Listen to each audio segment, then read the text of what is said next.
মেয়াদ ডিসেম্বরে শেষ হয়ে যাওয়ার কথা, তাহলে টেকনিক্যালি তিনি চাইলে আগামী নির্বাচনের আগে নির্বাচনকালীন সরকার প্রধান হতে পারেন কেয়ারটেকারের আইডিয়াটা মাথায় রেখে। সেটা প্রয়োজন আছে কিনা, হওয়া দরকার হবে কিনা, সেগুলো অন্য আলোচনা, বাট টেকনিক্যালি এটা হওয়া সম্ভব। এবং 91-এ আমরা দেখেছি কীভাবে শাহাবুদ্দিন সাহেবকে এনে আপনার প্রধান বিচারপতি পদ থেকে ভারপ্রাপ্ত রাষ্ট্রপতি, উপরাষ্ট্রপতি, রাষ্ট্রপতি করে নির্বাচন করে আবার উনি জুডিশিয়ারিতে ফিরে গেছেন। তো সেই রকম একটা আলোচনার ইঙ্গিত আমরা দেখতে পাচ্ছি যে মানে প্রফেসর ইউনূসের সরকার ব্যর্থ, আইন শৃঙ্খলা রক্ষা করতে পারছে না, অতএব এইটার অধীনে ভালো নির্বাচন হওয়া সম্ভব না। তো নির্বাচনকালীন একটা ভালো সরকার দরকার, একটা যে সরকারটা ফাংশনাল হবে এবং বাই ডিফল্ট যেই সরকারটা প্রধান সেনাপতির মানে কথায় চলবে, তার নিয়ন্ত্রণে থাকবে শতভাগ, এইরকম একটা বাস্তবতার আভাস আমরা দেখতে পাচ্ছি আর কি। এবং আরেকটা জিনিস যেটা ঘটছে সেটা হচ্ছে যে তাহলে ফিরিঙ্গিদের সাথে মিটিংয়ের মানে রিয়েলিটিটা কী, যে আমেরিকান অ্যাম্বাসেডার অথবা ব্রিটিশ হাই কমিশনার, ইউ ডেলিগেশনের চিফদের সাথে প্রধান বিচারপতির মিটিং অথবা সেনাপ্রধানের সাথে যদি কখনো মিটিং হয়ে থাকে, সেটা কেন হচ্ছে? এইটার ক্রিটিক্যাল পয়েন্ট হচ্ছে আপনার দক্ষিণপন্থীদের উত্থান, সোকল্ড। বাংলাদেশে দেখবেন যে ইসলামপন্থীদের উত্থান হচ্ছে, জামাত, হেফাজত, চরমোনাই, ইসলামী আন্দোলন বাংলাদেশ, ইসলামী ঐক্যজোট, খেলাফতে মজলিস, এরা সবাই খুব স্ট্রেনদেন হয়েছে, অনেক শক্তিশালী হয়েছে এই সরকারের অধীনে। এইরকম একটা ডিসকোর্স বিএনপি থেকে শুরু করে প্রায় সকল মানে বাম ঘরানা, বুদ্ধিজীবী, সুশীলরা সবাই বলছে যে বাংলাদেশে একটা ইসলামপন্থীর উত্থান হচ্ছে। তাহলে সেইখানে সেনাপ্রধান, দিল্লি, তাদের একটা ইনক্লুসিভ ইলেকশনের কিন্তু বয়ান আছে। তারা সবাই চাচ্ছে ইনক্লুসিভ ইলেকশন মানে হচ্ছে আওয়ামী লীগকে অংশীদান করে নির্বাচন করতে হবে, যেটা আলটিমেটলি আমরা কোনো রাজনৈতিক দল এই ব্যাপারে একমত না, যে আওয়ামী লীগের রাজনীতি নির্বাচন করবার কোনো অধিকার থাকতে পারে না। এবং জুডিশিয়ারির পক্ষ থেকে একটা ডিসিশন আসবে আমরা ধারণা করছি আইসিটিতে, তার আগ পর্যন্ত তার কার্যক্রম সাসপেন্ড থাকবে।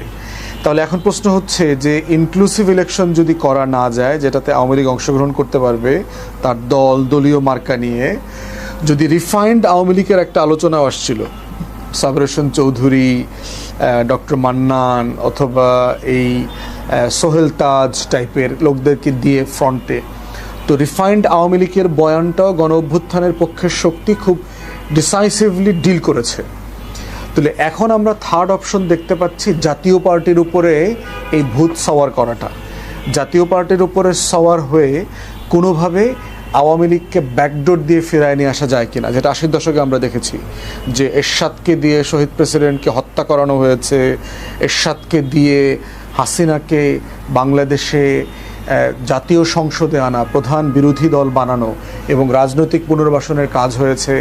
এরশাদ আওয়ামী লীগের বি টিম হয়ে কন্টিনিউয়াস যে সাপোর্টটা গত 16 বছর দিয়েছে, আওয়ামী লীগ যে লেভেলের রাজনৈতিক ফ্যাসিবাদ কায়েম করেছে, এটা কোনোভাবেই জাতীয় পার্টি এরশাদের সমর্থন ছাড়া এটা সম্ভব ছিল না।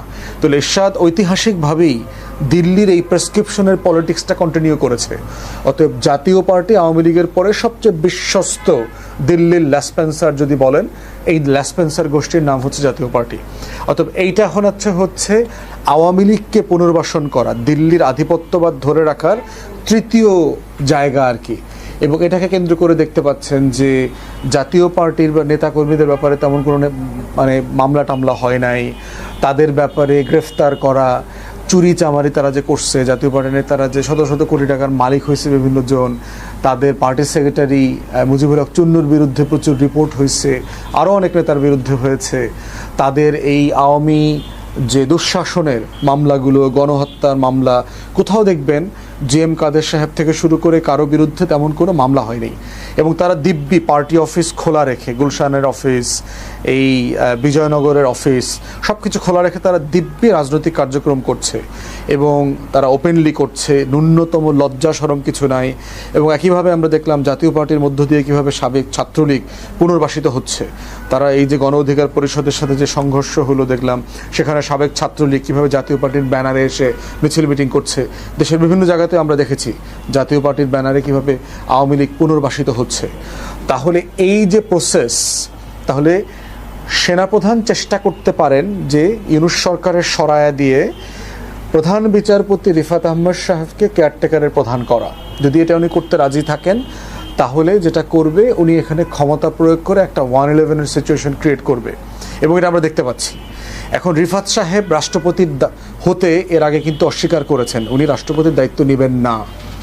এখন প্রশ্ন হচ্ছে, যেই গণ অভ্যুত্থান এই জনাব রিফাত আহমদ সাহেবকে প্রধান বিচারপতি বানালো, যিনি অলরেডি হাইকোর্টের সবচেয়ে সিনিয়র বিচারপতি হবার পরও অ্যাপিলেট ডিভিশনে স্থান পান নাই, তিনি আজকে এই গণ অভ্যুত্থানের কারণে 1400 শহীদের কারণে আজকে প্রধান বিচারপতি হওয়ার সুযোগ পেয়েছেন এবং এটার জন্য সে যোগ্য।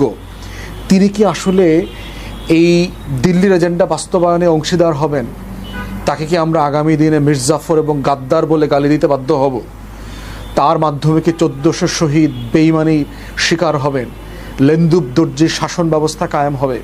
তিনি কি আসলে এই প্রফেসর ইউনূসের সরকারের সাথে বেঈমানি করে, যাদের মাধ্যমে উনি প্রধান বিচারপতি হলেন, তাদেরকে ছুরি মেরে বেঈমানি করে দিল্লির এই যে ছক রাজনীতির, আওয়ামী লীগকে ফিরায় নিয়ে আসার ছক, এই ছকে রাজি হবেন? আমাদের গণ অভ্যুত্থানের সকল শক্তিকে উনি মানে শুধু মনোকষ্ট না, উনি বেঈমানি করবার এই কাজটার দায়িত্ব আসলে নেবেন কিনা, সেটা yet to see, history will জাজ। এবং সেটা যদি করেন, মাননীয় প্রধান বিচারপতি মনে রাখবেন, মির্জাফর এবং লেন্দুব দর্জিদের মৃত্যু কিন্তু সম্মানজনক মৃত্যু হয় নাই।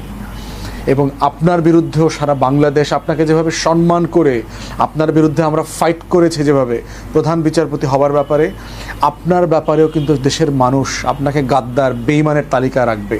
এবং এর আগের প্রধান বিচারপতিদের ব্যাপারে যে ঘটনাগুলো ঘটেছে, সিনহা, ABM খায়রুল হক, এই ঘটনাগুলো দয়া করে মনে রাখবেন। দয়া করে গণ অভ্যুত্থানের বিপক্ষে যাবেন না, 1400 শহীদের রক্তের সাথে গাদ্দারি করবেন না, এইটা আমাদের বিনীত অনুরোধ। যদি করেন, ইতিহাসের যেই পরম্পরায় যা যা ঘটেছে, এগুলোর বাস্তবতা আপনার জীবনেও ফিরে আসতে পারে, এটা মনে রাখবেন। এখন বাকিটা আপনার জাজমেন্ট। আপনি এখন আমেরিকান অ্যাম্বাসেডার কি বলছে, ব্রিটিশ হাইকমিশনার কি বলছে, ইউ ডেলিগেশনের চিফ কি বলছে, এবং সেটা দিয়ে আপনি প্রধান সেনাপতির মানে পারসুয়েশনে যদি আপনি এই কাজটা করেন, এই বাস্তবতা পরিণতিগুলোর ব্যাপারে আমি বিনীতভাবে আপনাকে আগাম জানিয়ে রাখলাম আর কি।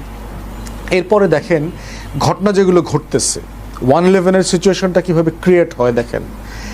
লগি বৈঠার কথা আমাদের মনে আছে, 2006-এর 28শে অক্টোবর যে আওয়ামী লীগ যে লেভেলের তাণ্ডব করলো ঢাকা শহরে এবং ঢাকার বাইরে, লগি বৈঠা এনে দিনের দুপুরে ক্যামেরার সামনে প্রায় 21 জন অথবা 28 জন রাজনৈতিক দলের নেতাকর্মীকে রাজপথে কুকুরের মতো, সাপের মতো পিটায়া হত্যা করলো।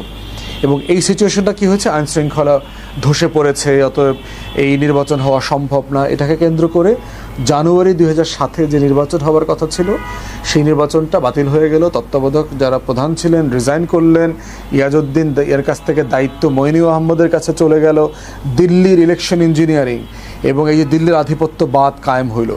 এবং দেখেন একই নাটক কীভাবে ছক করতেছে দিল্লির যে বিশাল অংশ। এবং আমি যখন মাননীয় প্রধান সেনাপ্রধান এবং এই যে প্রসেসের কথা বলছি, সেনাবাহিনীর যারা সম্মানিত সদস্য আছেন, সিপাহী আছেন, জওয়ান আছেন, কর্মকর্তা আছেন, দয়া করে আমার কোনো বক্তব্যকে আংশিক বুঝবেন না। আপনাদের জন্য যখন কেউ কথা বলার ছিল না, পিলখানার শহীদদের জন্য, তখন কিন্তু আমি ঝুঁকি নিয়ে বাংলাদেশে রাজপথে বক্তব্য দিয়েছি।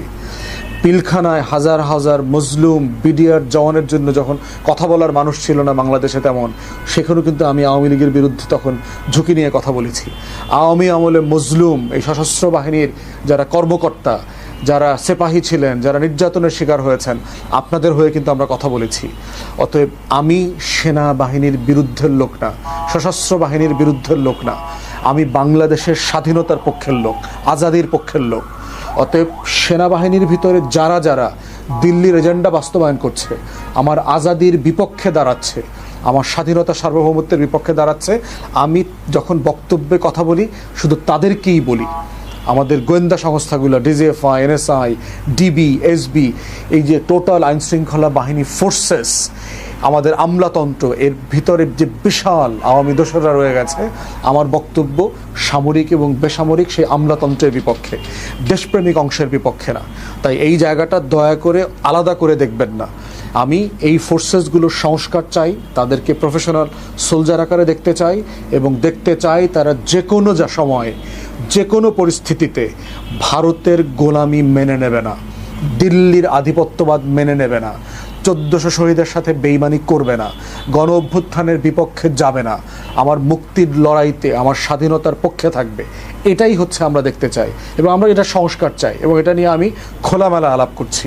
এর ভিতরে কোনো ষড়যন্ত্র নাই আমার, আমি কারো এজেন্ডা বাস্তবায়নের রাজনীতি করি না। আমি I speak my mind and conscience, যে আমি যেটা রাইট মনে করি দেশের জন্য, আমার পিপুলের জন্য যেটা সঠিক মনে করি, আমি সেটা নিয়ে কথা বলি। তাই সশস্ত্র বাহিনীকে বলছি, দয়া করে আপনাদের সিনিয়র যে ক্রিমিনাল গ্যাং আছে, সিনিয়র লিডারশিপের বিরুদ্ধে আমি কথা বলছি, আমি পুরো বাহিনীর বিরুদ্ধে কথা বলছি না। কারণ আমি জানি যে একটা ফোর্স, একটা দেশপ্রেমিক শক্তি কতটা জরুরি, এইটা 71-এ আমরা হারে হারে টের পেয়েছি। আমরা জানি আপনাদের অগ্রজ অফিসাররা যারা ছিলেন, তারাই সেক্টর কমান্ডার ছিলেন, তারাই স্বাধীনতার ঘোষণা দিয়েছেন, মেজর জিয়া থেকে শুরু করে, এবং তারাই আমাদের মুক্তির লড়াইতে নেতৃত্ব দিয়েছেন। এবং আমরা চাইব এখনও সেই আধিপত্যবাদের বিরুদ্ধে আমার মুক্তির লড়াইতে আপনারা দিল্লির পক্ষ হবেন না, আপনারা আজাদির বিপক্ষে যাবেন না, এটাই হচ্ছে আমরা চাচ্ছি।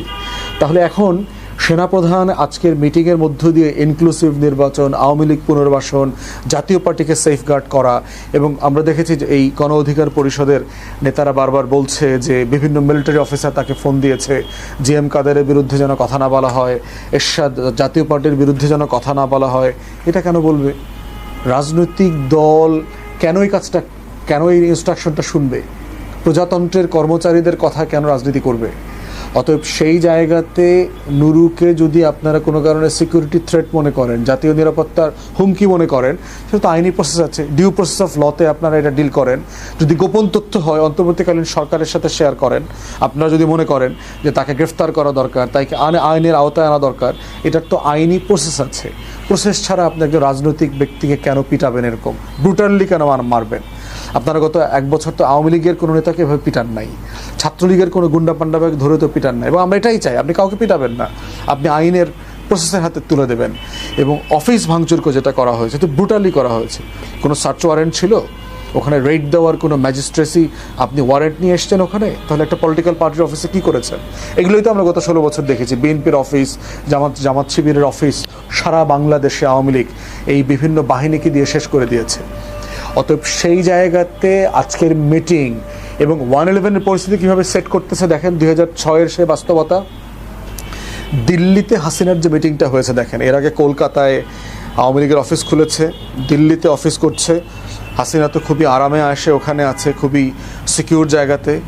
এস আলম গোপনে গাড়ির নেম প্লেট ছাড়া গিয়ে ওখানে হাসিনার সাথে 6-7 ঘন্টা মিটিং করছে টানা। সেখানে দিল্লির বিভিন্ন লেভেলের গোয়েন্দা সংস্থার লোক, ফরেন মিনিস্ট্রির লোকরা পর্যন্ত উপস্থিত ছিল, এবং সেখানে টাকা পয়সার লেনদেনের আলোচনা হয়েছে। 4000 কোটি টাকা দরকার এই নির্বাচনের আগে অন্তর্বর্তীকালীন সরকারকে আন্ডারমাইন করা, এখানে অস্থিরতা তৈরি করা, অরাজকতা তৈরি করা, নির্বাচনকে যেন পিছায়া দেওয়া যায়, নির্বাচনকে কেন্দ্র করে যেন একটা পুরো দেশ উল্টাপাল্টা হয়ে যায়, সেটা কিন্তু আমরা দেখতে পাচ্ছি। এই পরিকল্পনার অংশ হিসেবে কিন্তু টাকা পয়সার লেনদেন ছড়িয়ে গেছে। এই যে মঞ্চ 71-এর নাটক করলো দেখলেন ডিআরইউতে, এই যে সুশীল শাহবাগীরা মিলে, এই যে আওয়ামী চেতনাবাজ ব্যবসায়ী যারা ছিল, এই দেখেন এই চেতনাবাজরা কিন্তু বিশিষ্ট বুদ্ধিজীবী আকারে হাজির হয়েছে, বিশিষ্ট সুশীল আকারে আসছে। দক্ষিণপন্থীদের উত্থান, অতএব হুজুরদেরকে ঠেকাইতে হবে, হুজুরদেরকে ঠেকাইতে হলে আমার সেকুলার লিবারাল পলিটিক্যাল দল লাগবে, অতএব আওয়ামী লীগের বিকল্প নাই। ন্যূনতম যদি আওয়ামী লীগকে এখন গণহত্যার অভিযোগে যেহেতু বিচার চলছে, তারা এখনও ক্ষমা চায় নাই, তাদেরকে হয়তো নির্বাচনে আনা যাবে না, তো আপাতত জাতীয় পার্টির ব্যানারে ফিরায় নিয়ে আসা।